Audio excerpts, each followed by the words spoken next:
The desert don't kill fast. No, it waits.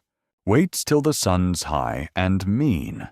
Till your lips split and your mind starts seeing ghosts you ain't prayed for in years. That's the kind of place where I found 'em 4 kids clinging to the bones of a burnt-out wagon. Skin peeling, eyes too old for their faces. One had a pistol, another was too weak to cry. And me, I was just a broken man on a tired horse, trying not to care too much anymore. But sometimes the land doesn't give you what you want. It gives you what you owe. You ever come across a moment so quiet, it screams, "That was the look in that little girl's eyes when she pointed a shaking gun at me, like she'd been the adult too long, and didn't remember how to be a child anymore." I didn't ride out that day looking for redemption. Hell, I didn't think I had any left. But there are some stories that come for you, whether you're ready or not, and some burdens you pick up because no one else will.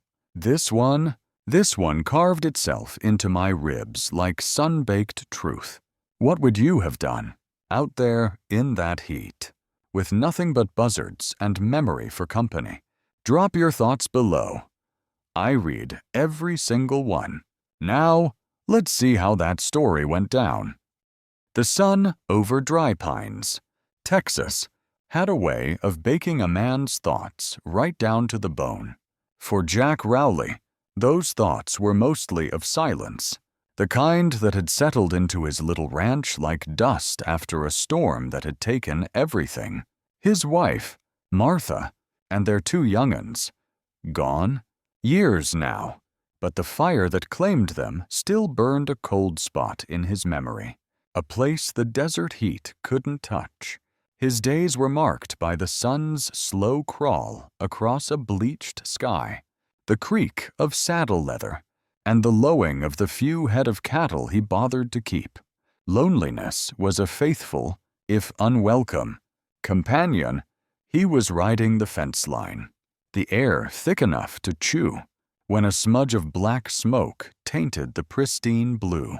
Not a grass fire. He reckoned something else. His gut tightened. Trouble had a scent, and this was it. Acrid and ugly. He urged his buckskin, dusty, into a lope. The familiar rhythm, a counterpoint to the uneasy beat in his chest. Rounding a rocky outcrop, the sight hit him like a physical blow. A Conestoga wagon, or what was left of it, lay smoldering, its canvas ribs stark and blackened against the pale sand. But it wasn't the wagon that seized his heart. It was the figures huddled in the scant shade of a wilting mesquite. Children, 4 of them. The eldest, a slip of a girl maybe 12 years on this harsh earth, stood ramrod straight, a rusty Colt peacemaker clutched in her small hands, its muzzle unwavering in his direction. Her eyes, though, held more terror than threat. "Stay back," she cried, her voice thin but fierce, cracking under the strain. "Don't you come no closer." Behind her, 2 smaller children, a boy and a girl, clung to her faded calico skirt, their faces tear-streaked and smudged with soot. And then he saw the 4th, the smallest, lying a little apart, too still under the unforgiving glare of the midday sun. Jack reined Dusty to a halt, raising his hand slowly, palms open. "Easy now, little miss," he said, his voice gentle, a tone he hadn't used in what felt like a lifetime. "I ain't here to cause you harm." Saw the smoke. He nodded toward the wreckage. "What happened here?" The girl's chin trembled, but the gun didn't waver. "None of your concern. Just ride on." His gaze drifted to the small form on the ground. "That little one," he said, his voice softer still. "He needs water and shade, real shade." He could see the heat shimmer rising from the sand around the child. Every instinct, buried deep beneath layers of grief and solitude. screamed at him, "Jesse, he ain't moving much." The girl whispered, a tremor of raw fear finally breaking through her bravado. The gun dipped a fraction. That was all the opening Jack needed. He swung down from Dusty, his movements slow, deliberate. "My name's Jack Rowley. I got a cabin, not too far. Water, some food." He took a careful step. "Let me help that boy." The girl, May, he'd learn later, looked from him to the still child, her young face a mask of indecision and a burden of responsibility no child should bear. Finally, with a sob she couldn't stifle, she lowered the heavy pistol. "Please," she choked out. "Please help Jesse." Jack was at the little boy's side in an instant. Jesse, his skin was fiery hot, his lips cracked and dry. Dehydration, and fast. He scooped the child, no heavier than a sack of grain, into his arms. "You got a canteen?" he asked the girl, his voice all business now. She fumbled with a strap, producing one that was pitifully light. Jack unscrewed the cap, sloshed the last few precious drops onto his own neckerchief, and gently wiped the boy's face, then pressed the damp cloth to his lips. A faint sigh escaped the child. "We gotta move. Now," Jack stated, his gaze sweeping over the other two, who were watching him with wide, frightened eyes. "Can you two ride with your sister?" May nodded, her composure returning in the face of action. "I can manage one. He's Billy. She's Sue." "All right, you take Sue. I'll take Jesse and Billy. We'll go slow." He looked at the burned-out wagon, a pyre on the desolate landscape. "Anything you need to bring?" May shook her head, her eyes welling up again. "Mama," she whispered, her voice catching. Mama was in the wagon. A fresh wave of cold washed over Jack, chilling him despite the blistering heat. He'd seen death, too much of it, but this was a cruelty that scraped at his soul. He looked at these orphaned children, abandoned not by choice but by tragedy, and a fierce, protective instinct flared within him, an echo of a love he thought long dead. "We'll talk later. Son," he said to May, his voice gruff with emotion he didn't dare show. "Right now, we need to get these little ones to safety." The journey to his cabin was a somber, painstaking affair. Jesse was a dead weight in his arms, his breathing shallow. Billy, a boy of about 7, rode in front of Jack, silent and trembling, his small hands gripping the saddle horn so tight his knuckles were white. May followed on Dusty, with little Sue, maybe 5 years old, clinging to her like a burr. Jack's cabin wasn't much, just a sturdy, one-room shelter he'd built with his own hands. But it was cool and dim inside, a refuge from the relentless sun. He laid Jesse on his own cot, the only bed in the place, while May helped the other two settle onto a braided rug near the stone hearth. "There's water in the bucket," he told May, gesturing, "and a dipper. Make sure they drink, slow-like." He turned his attention back to Jesse, bathing his face and chest with cool water. The boy's fever was raging. He knew, with a sinking certainty, that water and shade weren't going to be enough.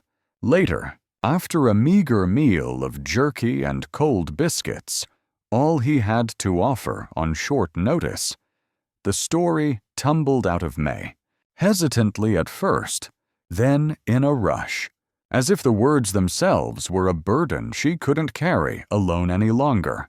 Their mother's name was Annabelle Larkspur.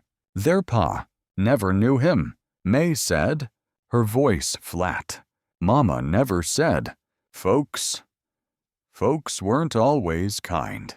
On account of her having us, and no man, She stared at the rough-hewn table. She was always looking for a place we could belong. We were headed for California, she said. A new start. Annabelle Larkspur. The name snagged in Jack's memory. Larkspur.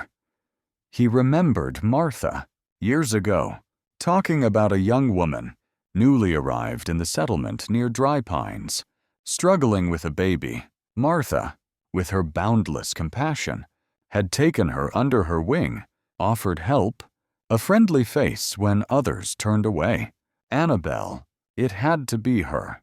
The past, he was finding, had long, tenacious fingers. The realization sent a fresh pang through him. A connection to his lost wife, a thread of shared humanity woven through this new tragedy. These weren't just any orphans, they were linked, however tenuously, to his own shattered past. The cabin, usually a bastion of his solitude, now hummed with a different kind of quiet. The exhausted sighs of children, the occasional sniffle from Sue, the tense silence from May as she watched over her siblings. It felt full, and for Jack, that fullness was a strange mix of discomfort and a warmth he hadn't realized he'd missed so desperately. These children, with their raw grief and uncertain future, had breached the walls he'd so carefully constructed around his heart. As twilight bled purple and orange across the desert sky, Jesse's condition worsened. His breathing grew more ragged, his small body periodically twitching with the force of the fever. Jack knew, with the grim certainty of a man familiar with loss, that he couldn't fight this alone. He looked at May. Her young face was etched with exhaustion and fear, but her eyes held a steely resolve that mirrored his own. "May," he said, his voice low and serious, "Jesse needs a doctor. Real medicine.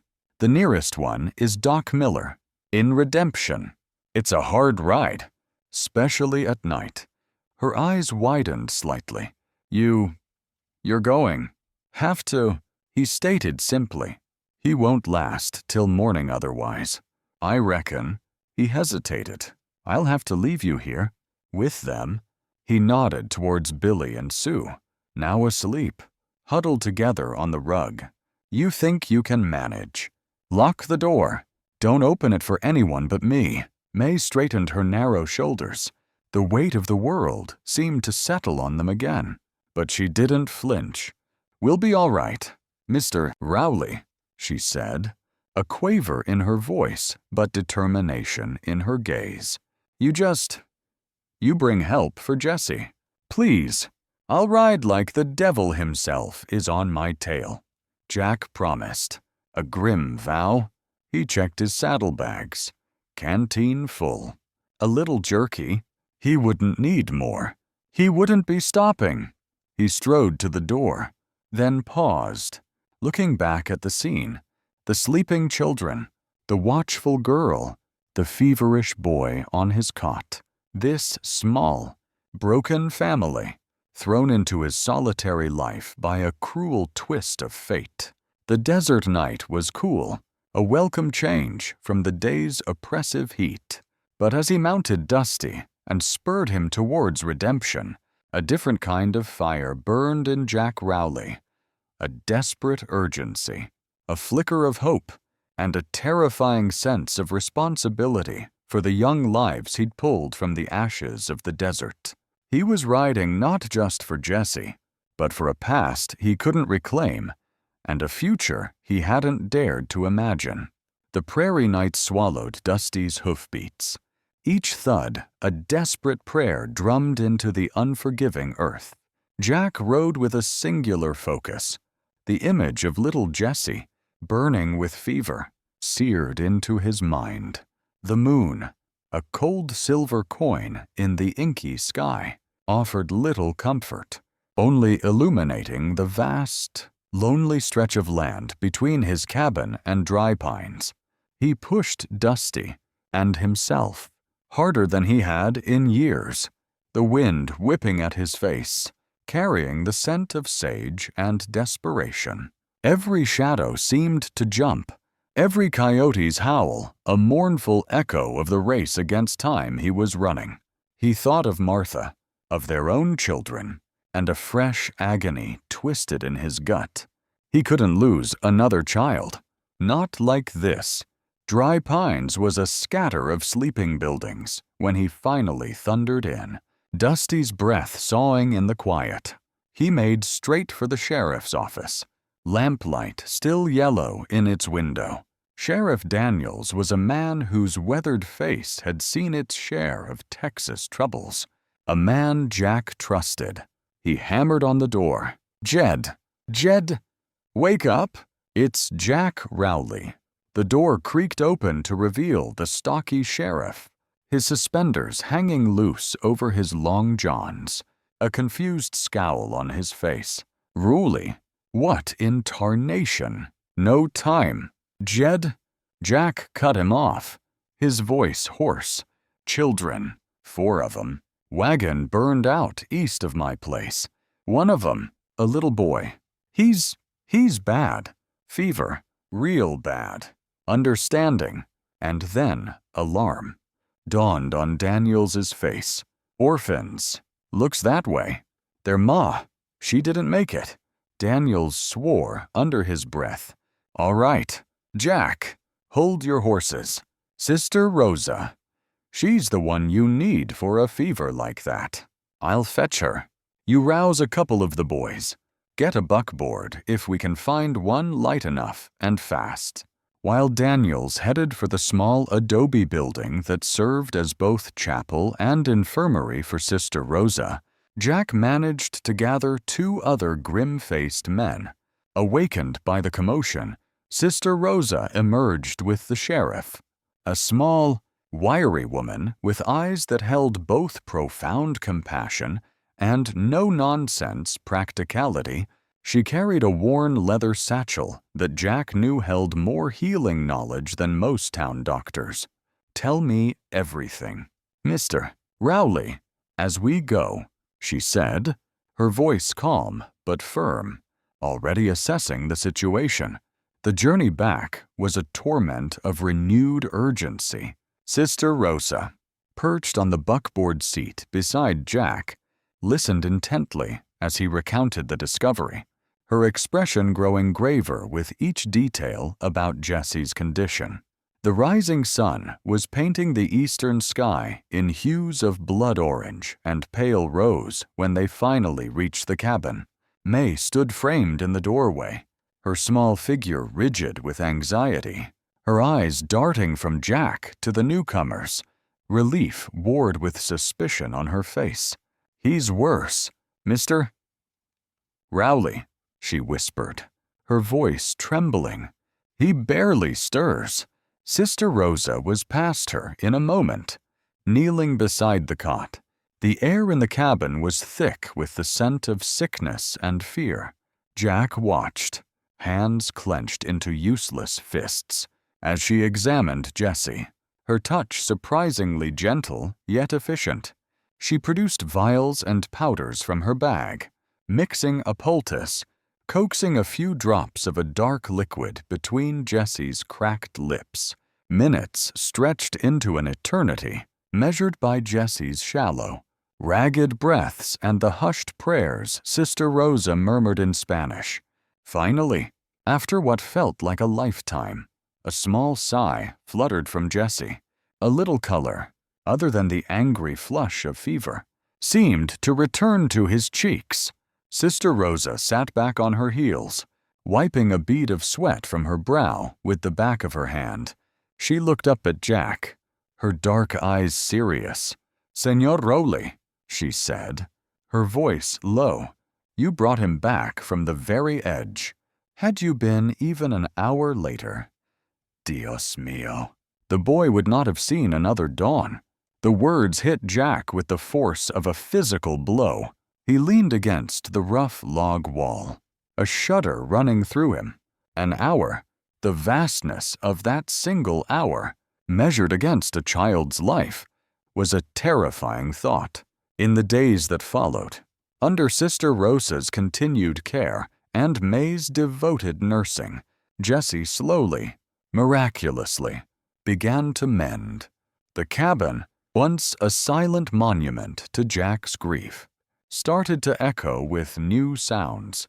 The first time Jessie, propped up on pillows, whispered, "May, May," a watery smile stretched May's lips, and Jack felt a thawing in a part of his heart he'd thought frozen solid. Soon, Jessie was trying out other words, his voice small and reedy, but full of a child's recovering strength. Wawa, for water. Jack. A question and a name, all in one. With Jessie's recovery, a subtle shift occurred in the cabin's atmosphere. The sharp edges of fear began to soften. Billy, shy and observant, started to trail Jack during his chores, watching him mend a fence or chop wood with wide, curious eyes.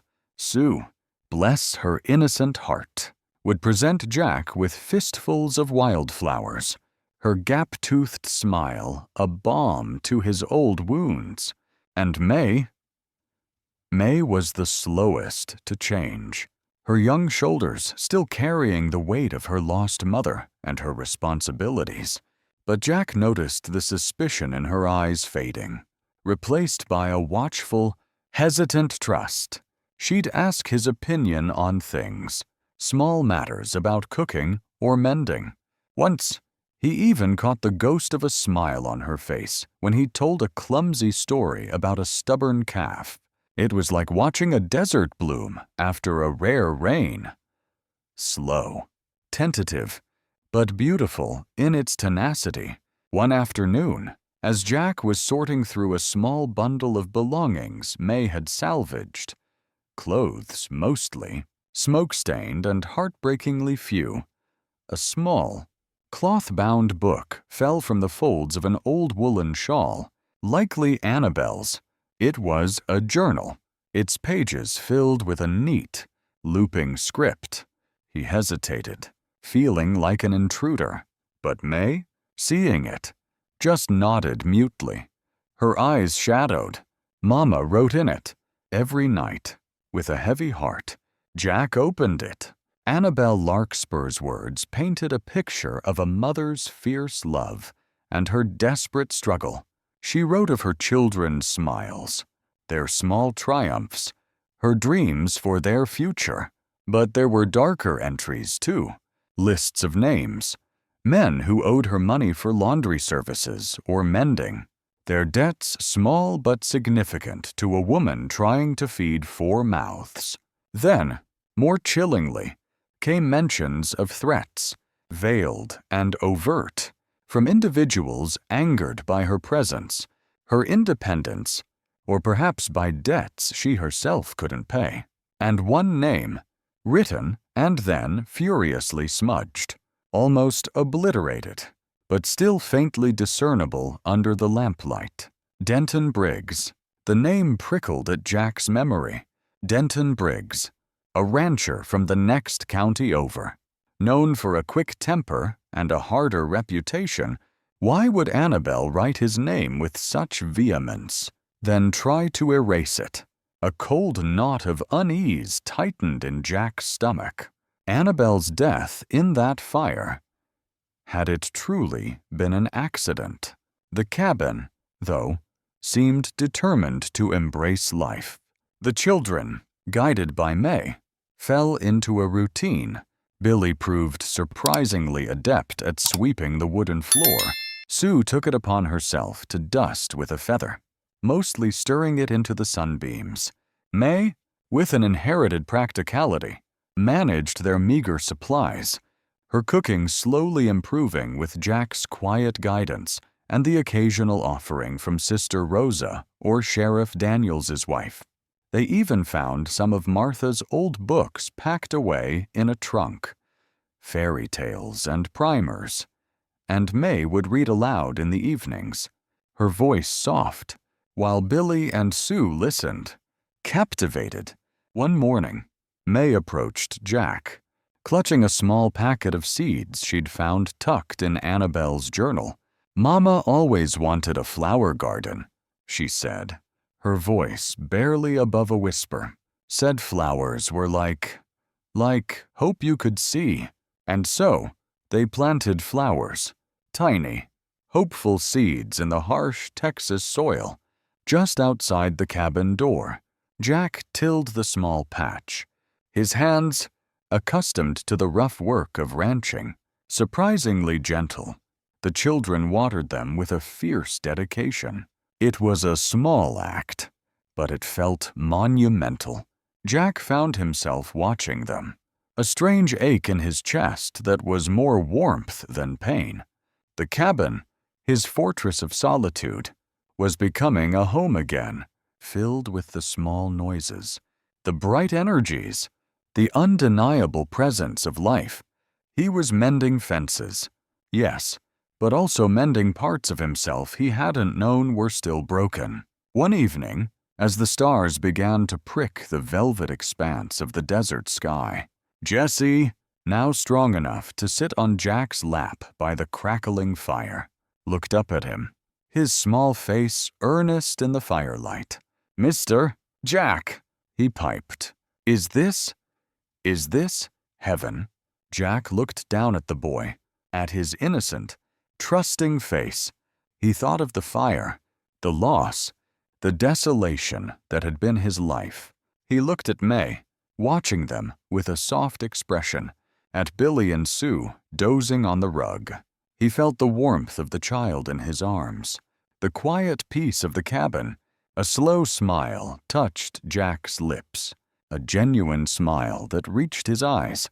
"No, Jesse," he said, his voice a little rough. "This ain't heaven."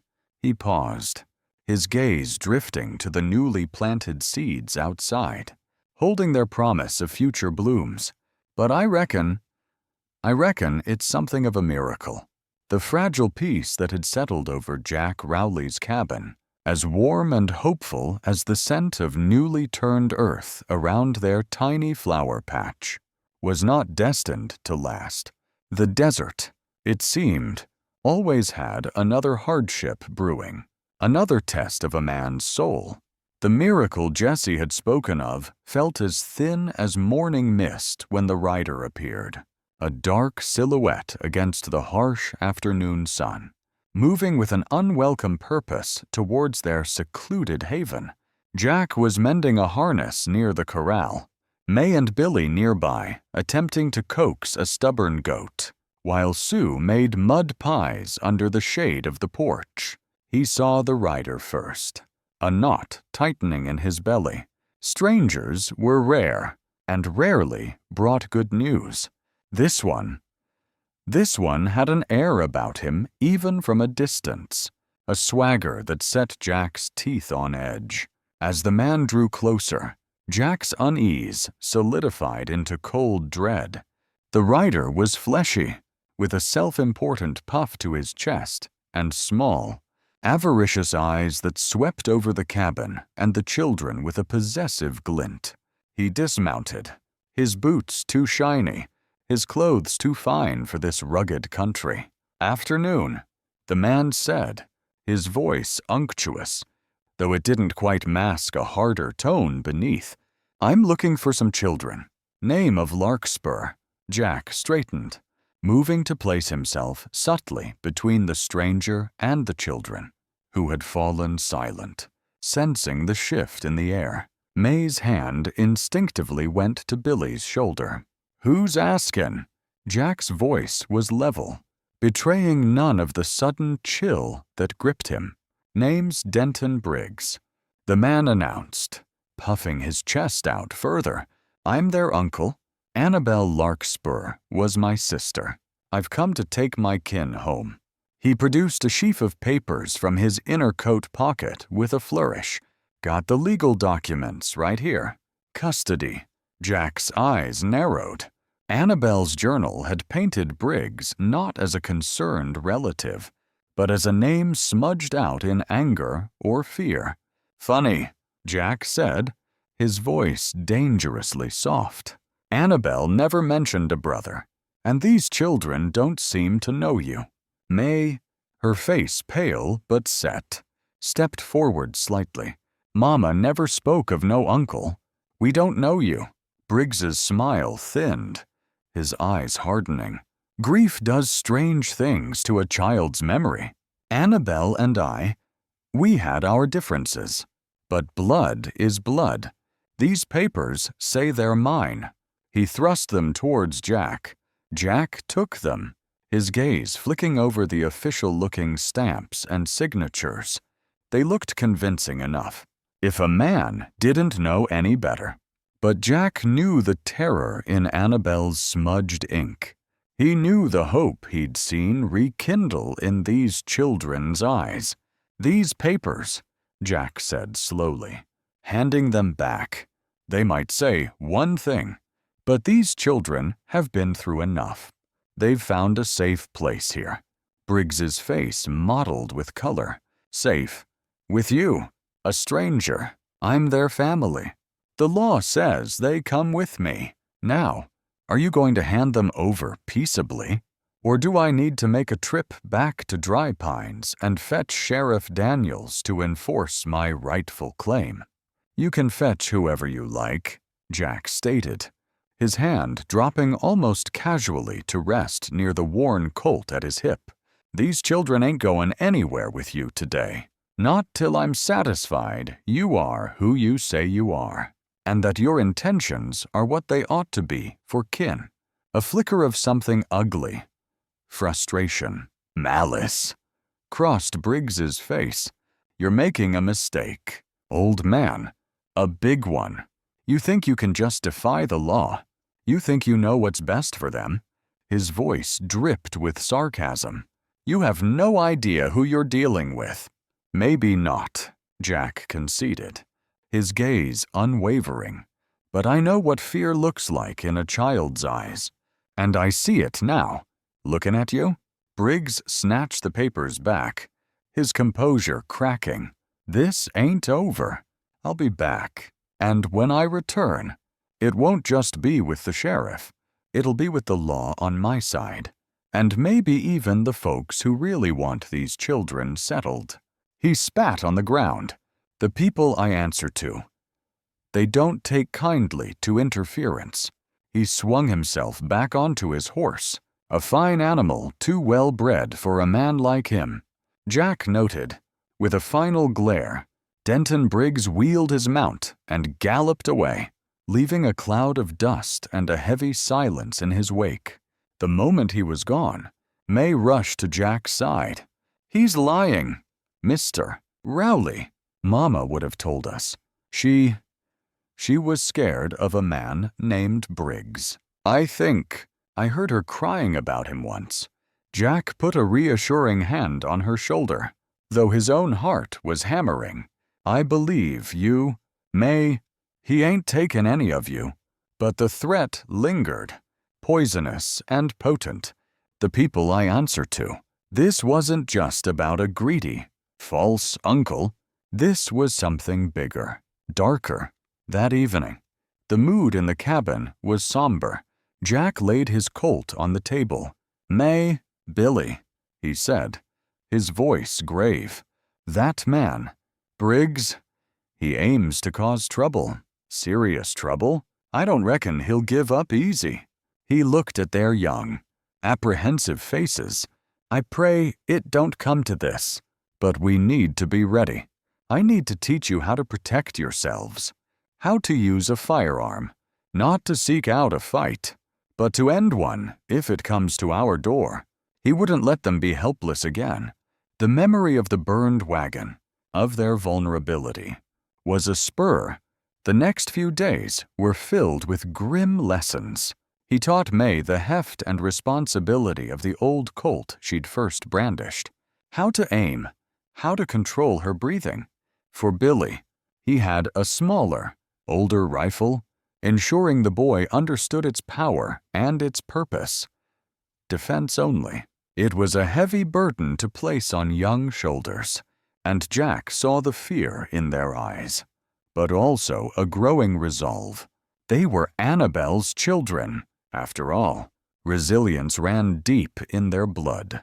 Sister Rosa, when she next visited with supplies and to check on Jessie, listened to Jack's account of Briggs's visit with a deepening frown.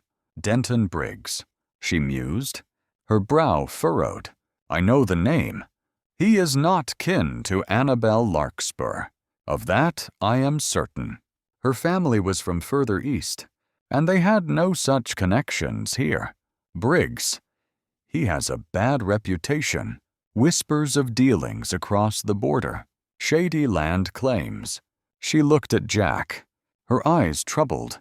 You are right to be wary. Senor Rowley, this man is a coyote in sheep's clothing, and if he speaks of others, he answers to. I fear this runs deeper than just these children.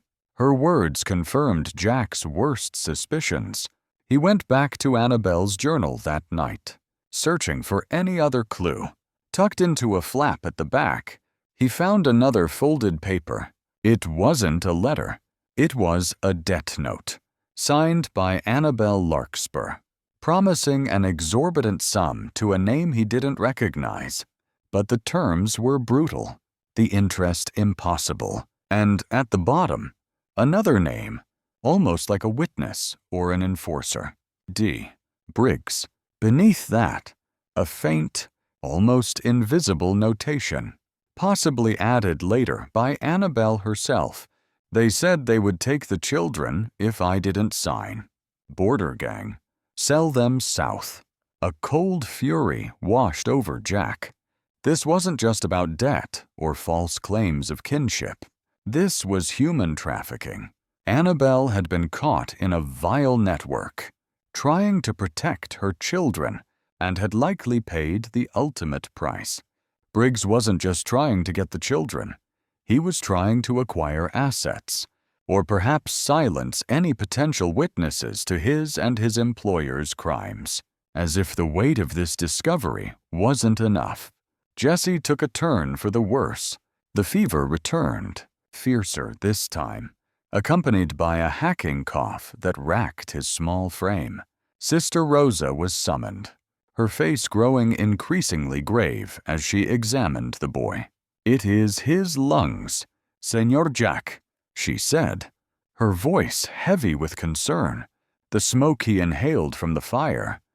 It has done more damage than we knew. There is an infection, deep and aggressive. My remedies, they are not enough. She looked at Jack, her usual composure strained. There is a medicine, a special tincture. It is potent, but hard to come by. It would have to be procured from a city, perhaps San Antonio, or even further. It is his only real chance. San Antonio, a long, dangerous journey, especially with Briggs and his shadowy associates potentially watching. But Jessie was fading. His breaths were shallow, his skin clammy. Jack looked at May, her eyes wide with terror, her knuckles white as she gripped Jessie's tiny hand. Billy stood beside her, silent and scared. I'll go, Jack said, his decision immediate. I'll ride to San Antonio. No, May said, her voice surprisingly firm. We go. Jessie is our brother. Billy and we're coming with you. Mr. Rowley, we can help. We won't be a burden. She met his gaze, her own reflecting a courage that belied her years. And we can watch your back? Jack hesitated, looking at their determined faces. It was a fool's errand to take children into such peril. But then he thought of Sue. She couldn't make such a journey. Sister Rosa, Jack asked, Could you watch over Sue? Keep her safe here, in Dry Pines with you, until we return. The nun nodded without hesitation. Of course, Senor.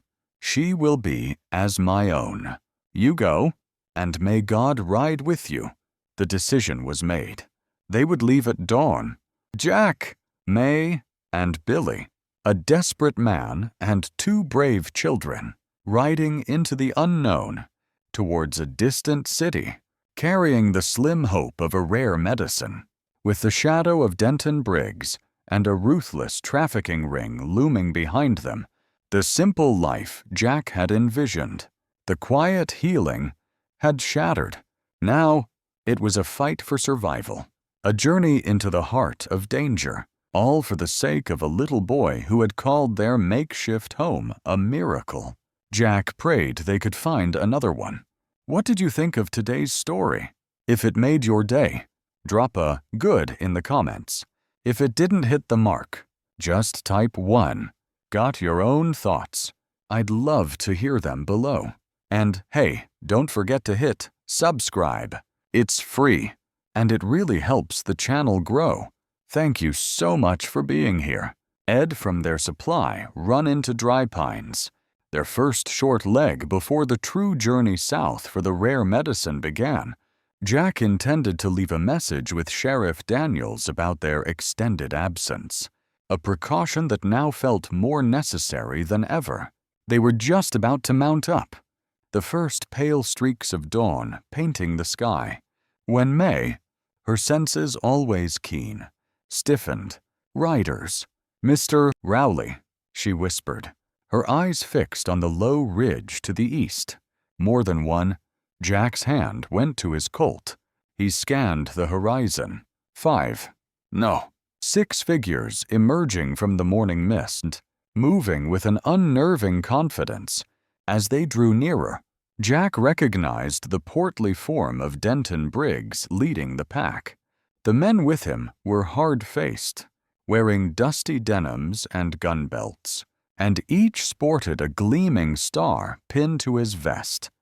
Badges that looked too new, too shiny. Well, Briggs called out, his voice oozing false bonhomie as they reined in a few yards from the cabin. "Looks like I caught you just in time for your morning chores. Rowley, or perhaps you were planning a little trip." His eyes, like chips of obsidian, flicked towards the laden pack mule. "State your business." "Briggs," Jack said, his voice flat and cold. May and Billy flanked him, small but resolute figures, their recent training etched into their stances. "My business is justice, Rowley, and family." Briggs gestured to the men beside him. "These are duly appointed deputies from the next county over. Seems my claim to my dear departed sister's children is ironclad. We've got a fresh court order." He produced another document, waving it with a smirk. "This time, no arguments. We're here to take the Larkspur children into protective custody." Protective custody. Jack almost spat the words. "Like you protected their mother." One of the deputies, a lanky man with a cruel mouth, shifted in his saddle. "Careful with your tone. Old man, you're speaking to officers of the law. I see hired guns, not lawmen." Jack retorted, his gaze sweeping over them. "Those badges are as fake as your claim." Briggs. "Brave words," Briggs sneered, "but empty ones. We can do this easy, or we can do this hard. Your choice. But these children are coming with me." He nodded to 2 of his men. "Go get 'em." As the men dismounted and started forward, Jack moved. May, Billy, cabin, now. But before they could react, another sound cut through the tense air. The unmistakable thud of approaching hooves at a gallop. Sheriff Jed Daniels, rifle cradled in his arms, thundered into the yard, followed by 2 of his own true deputies. "Hold it right there." "Briggs," Daniels bellowed, his face grim. "Got a report of some suspicious characters heading this way, impersonating lawmen. Looks like my informant was right on the money." Briggs's face contorted with rage and surprise. "Daniels, this is official county business. These are my children. Your sister was Annabelle Larkspur, wasn't she?" Daniels said, his eyes hard. Funny thing, I knew Annabelle, knew her people back east. You ain't no kin of hers, Briggs, and those papers you keep waving around." He spat. "Sister Rosa and I had a good look at the copies you filed. Forged. Every last signature." The air crackled. Briggs saw his deception crumbling. His hand shot towards his gun. "Enough talk." The world exploded into chaos. Jack shoved May and Billy towards the meager cover of the cabin wall as gunfire erupted. He returned fire, the roar of his Colt deafening. Daniels and his deputies engaged Briggs's men. Dust and gunsmoke filled the air, the sharp stench of cordite burning Jack's nostrils. One of Briggs's men screamed and fell, clutching his leg. Another yelped as a bullet tore through his hat. Jack saw May, her face a pale mask of terror and determination, aiming the old rifle as he'd taught her, covering Billy, who was trying to reload a smaller pistol. He felt a searing pain in his left forearm as a bullet grazed him. But there was no time for pain. He saw Briggs, his face a mask of fury, aiming at Daniels. Jack fired, his bullet striking Briggs high in the shoulder. The man roared in agony, his pistol clattering to the ground. Within moments, it was over. 2 of Briggs's men lay wounded, the other 3 surrendering sullenly as Daniels's deputies covered them. Briggs himself was bleeding profusely, cradling his shattered shoulder, his eyes filled with impotent rage. "Get him patched up enough for the ride to my jail," Daniels ordered. Dismounting, he looked at Jack's arm. "You all right?" "Jack, just a scratch." Jack grunted. Though it burned like fire, he saw May and Billy, shaken but unharmed, rushing towards him. The relief was so profound it almost buckled his knees. Jesse. He needed to check on Jesse. He pushed past them into the cabin, where Sister Rosa was shielding the boy with her own body, murmuring prayers. Jesse was awake, terrified, but physically untouched. The immediate danger seemed to have passed. Briggs and his gang were hauled off to Dry Pines. Sister Rosa cleaned and bandaged Jack's arm, her touch gentle, but her eyes stern. "You are fortunate, Señor Jack." An inch deeper. The journey to San Antonio was indefinitely postponed. Jesse was too fragile, and now Jack was wounded. Besides, with Briggs behind bars, a small measure of security returned, or so they thought. 2 days later, a young deputy, eyes downcast, rode out to the cabin. "Sheriff sent me. Mr. Rowley," he said, shamefaced. It's Briggs. He escaped. Someone on the inside, one of our own, turned coat, helped him slip out during the night, took a horse and supplies." Jack felt a cold fury, followed by a grim certainty. Briggs wouldn't just run. He'd be seeking revenge or trying to reconnect with that shadowy network Sister Rosa had warned about. Where would he go? Jack mused aloud, thinking of the terrain, of outlaw hideouts. Somewhere he feels safe. Somewhere he can regroup. His mind snagged on a name, a place whispered about in hushed tones. Devil's Bluff, a treacherous maze of canyons and cliffs near the border, a notorious haunt for those dodging the law. If Briggs was going there, he was either desperate or meeting someone important, someone from the people I answer to. Jack knew what he had to do. He couldn't risk Briggs coming back for the children. He couldn't risk that network getting its claws into them. That night, after the children were asleep, he penned a short note. "May, Billy, listen to Sister Rosa. Stay safe. I have business to finish. I will be back. Jack." He saddled Dusty in the pre-dawn quiet, his arm aching, his heart heavy. He couldn't take them. This was his fight. As he rode out, he didn't see May, watching from the darkened cabin window, her young face etched with worry. When the sun rose, May found the note. Then, by the corral, she saw it, a dark, crimson stain on the leather of Jack's saddle where his wounded arm must have rested.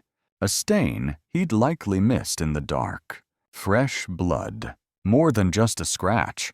Panic seized her. "Billy," she called, her voice urgent. "Mr. Rowley. He's hurt worse than he said, and he's gone after Briggs alone." Billy, sleepy-eyed, was instantly alert. Devil's Bluff. He guessed. Remembering Jack's words, May nodded, her jaw set. "Sister Rosa is with Jessie and Sue in town. They're safe.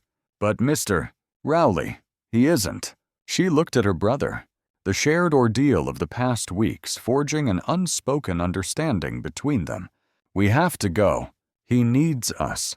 Devil's Bluff rose from the desert like a fractured fortress, its sheer cliffs and shadowed canyons unwelcoming. Jack tracked Briggs to a narrow, crumbling trail that wound its way towards the summit.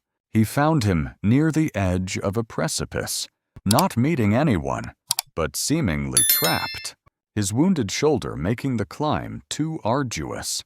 "Briggs," Jack called out, his rifle steady.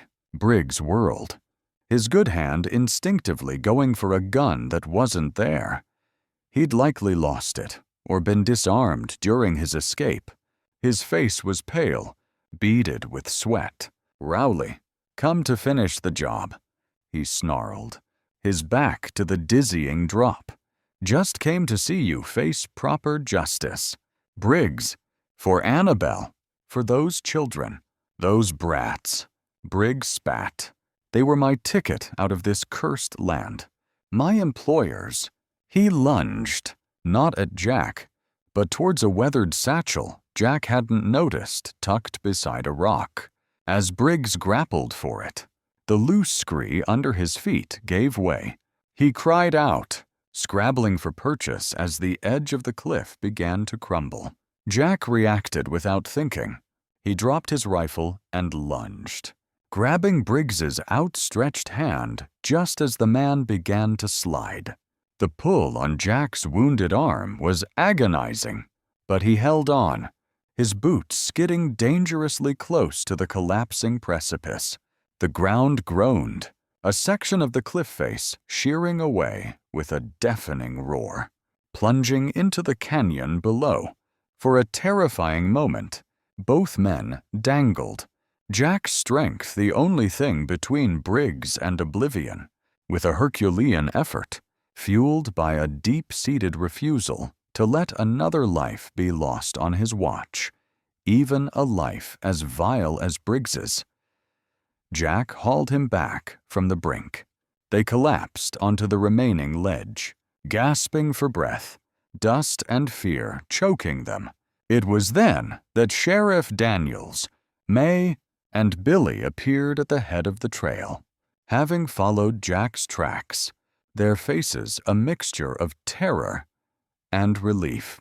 "Mr. Rowley," May cried, rushing forward, only to be held back by Daniels. The sheriff surveyed the scene, the broken cliff edge, the two exhausted men.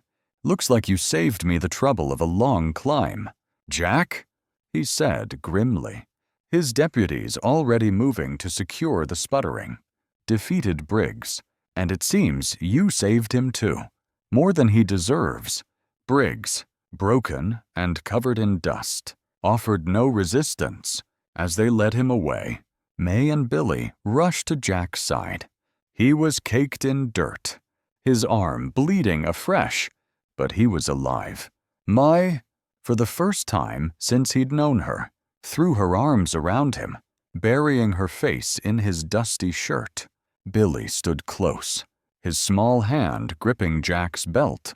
"You shouldn't have come," Jack rasped, but his hand found May's hair, his other resting on Billy's shoulder. "We had to." Mr. Rowley, May said, her voice muffled. You're our family. Jack looked at these children, their faces smudged with dust and worry, but their eyes shining with a fierce, unwavering loyalty and a trust that humbled him. He looked out over the vast, indifferent desert, then back at their small, determined faces. The miracle Jesse had spoken of wasn't just the cabin or their survival. It was this bond, forged in fire and fear, now stronger than stone. The matter of Jesse's medicine still loomed, a journey yet to be faced. But as they stood there on that broken bluff, the setting sun painting the sky in hues of promise, Jack Rowley knew one thing for certain. He wasn't alone anymore, and together, this unlikely family would face whatever came next. The dust of Devil's Bluff settled, but the echoes of its harsh justice and Jack's unexpected mercy lingered in the air as they rode back towards Dry Pines. Briggs was securely trussed, his future a grim matter for Sheriff Daniels and the courts. For Jack, Mai, and Billy, the return journey was quiet, an unspoken understanding passing between them. The raw edges of fear softened by a shared, profound relief. The desert, which had witnessed so much of their hardship, now seemed to hold its breath, offering a silent acknowledgement of their endurance. Back in Dry Pines, the question of the children's future hung heavy.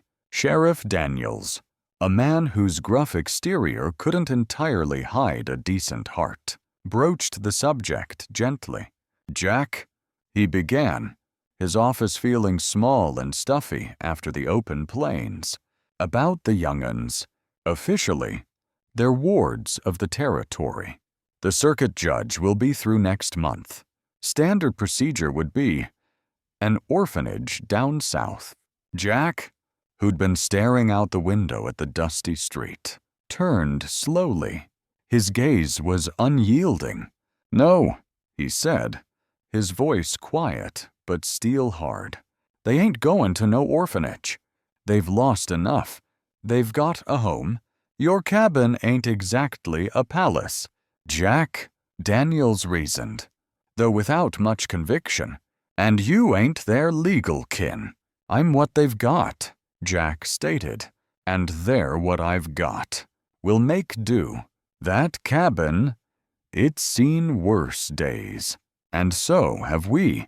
He looked at May and Billy, who stood silently by the door, their eyes fixed on him with an almost desperate hope. They can stay with me until the judge comes. Let him see 'em. Let him see us. Daniels sighed, running a hand over his tired face. He looked at the children, at Jack's resolute stance. He thought of Annabelle Larkspur and the darkness that had pursued her. All right, Jack, he conceded. They stay with you. For now, we'll see what Judge Miller says when he arrives. But you keep your nose clean, and theirs too. A few days later, a new, roughly painted sign hung over the entrance to Jack's property. It wasn't much, just weathered wood with letters carefully, if imperfectly, formed by May's hand. But its message was clear. Rowley and Larkspur, a place for the lost. The Larkspur was a tribute to Annabelle, a promise that her name and her children would endure. The rest was an open invitation. Word traveled, as it always does in sparse country, carried on the wind, whispered in saloons and general stores.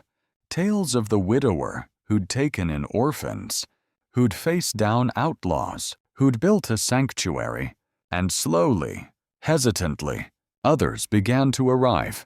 A woman whose husband had perished in a flash flood, leaving her with 2 small children and nothing but the clothes on their backs.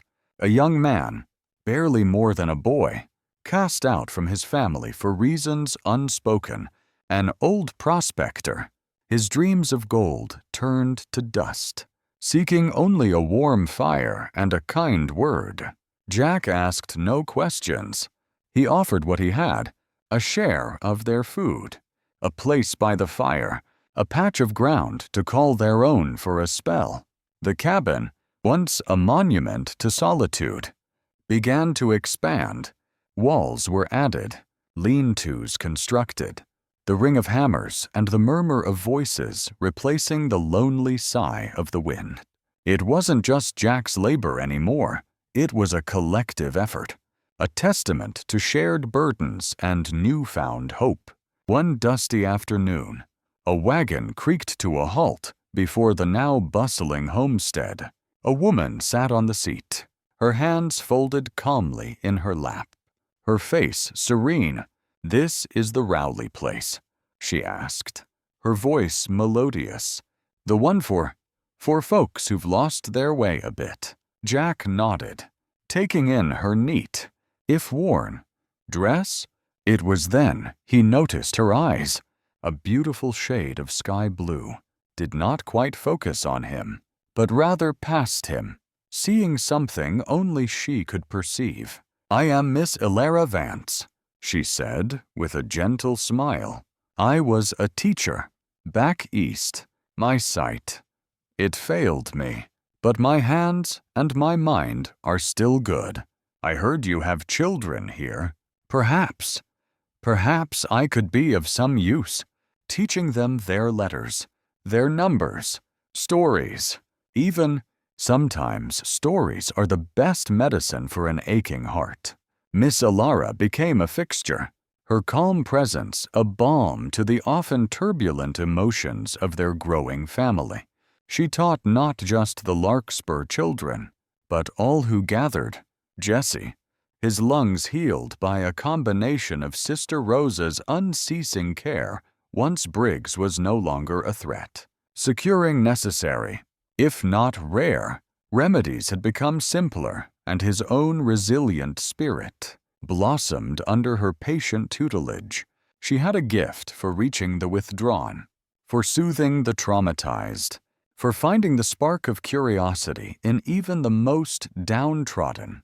Jack found himself watching her sometimes, the way she'd tilt her head to listen, the way her fingers would gently trace a child's face as she spoke. A quiet respect, a deep admiration began to grow in him for this woman who saw more clearly than most who had their sight. The circuit judge, a stern but fair man named Miller, finally arrived. The small courtroom in Dry Pines was packed. Jack stood before him, May, Billy, and even little Jessie, clutching Miss Elara's hand, watching from the front bench. The town held its breath.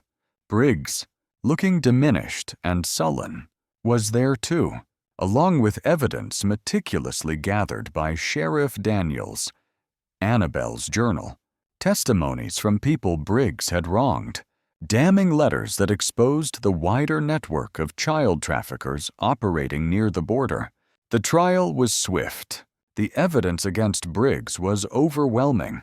He was convicted, sentenced to a long stretch in the territorial prison. More importantly, his testimony, bartered for a sliver of mercy, brought down several key figures in the trafficking ring. A dark chapter was closing. Then came the matter of the Larkspur children. Judge Miller looked at Jack. "Mr. Rowley, you understand, these children are not legally yours. The territory has facilities." Before he could finish, May stepped forward, small but incredibly composed. "Your Honor," she said, her voice clear and strong, "we know Mr. Rowley ain't our pa by blood, but he's been more of a father than any man we ever knew. He saved us. He gave us a home when we had nothing. This ain't just his home anymore. It's ours. It's a place for everyone who needs one." Later that summer, during the town's annual Founders' Day festival, May was asked to speak. She stood on a makeshift platform, her gaze sweeping over the gathered townsfolk, over Jack and Billy and Jessie and Miss Ilara, and all the new faces that now called Rowley and Larkspur home. Her speech wasn't long, but it came straight from a heart that had known too much sorrow and found unexpected joy. She spoke of loss, of kindness, of second chances, and of a community built not on blood, but on shared humanity. When she finished, there wasn't a dry eye in the crowd, and that afternoon, by unanimous vote of the town council, witnessed and approved by Judge Miller himself, the Rowley and Larkspur homestead was officially recognized, granting Jack legal guardianship of the children and a charter for his haven. Time, like the desert wind, continued its relentless passage. Seasons turned. The tiny flower patch outside the cabin flourished, a riot of color against the muted tones of the landscape. Jesse, once a boy struggling for breath, now read stories aloud by the fire, his voice confident. May, true to her protective nature, became a fierce advocate for any lost or wandering child who found their way to their door. Her empathy, a beacon, Billy, quiet and steady, grew tall, his hands skilled at mending, building, coaxing life from the stubborn soil. He added rooms to the main house, planted shade trees, his efforts a quiet testament to his love for this place and its people. Jack watched them, a profound sense of peace settling in his soul, a peace he'd once thought irrevocably lost. His bond with Ilara deepened into a quiet companionship, a partnership built on mutual respect and a shared purpose. Her gentle wisdom, a steady anchor in his life. One evening, as the sun bled crimson and gold across the western horizon, Jack sat on the porch with Jesse, now a sturdy lad of 10. They watched the sky, a comfortable silence between them. "Mr. Jack," Jesse asked, his voice thoughtful. "All that trouble with Mr. Briggs and Mama? Did we win?" Jack looked at the boy, at the silhouette of their sprawling, bustling home against the twilight, heard the distant laughter of children, the murmur of conversation. He smiled, a slow, genuine smile that reached the depths of his weary eyes. "Yeah, Jesse," he said, his voice a little rough with emotion. "I reckon we won. We won the moment we found each other. The desert never truly gives. It only takes sun, water, life itself. It demands resilience, extracts a heavy price for survival. But sometimes, just sometimes, in its vast, unforgiving emptiness, the desert allows something lost to be found again. And in the heart of Dry Pines, at a place called Rowley and Larkspur, many lost things, hope, family, purpose, and love, had indeed been found, blooming stubbornly, beautifully, against all odds. If this story meant something to you, if it stirred up a memory, a question, or just sat with you in that quiet kind of way, then I'd sure like to hear it. Drop your thoughts in the comments. What part hit hardest? What stayed with you? And if you're the kind who still believes in stories where grit meets grace, where broken folks find something worth holding on to again, go on and hit that subscribe button. There's more where this came from.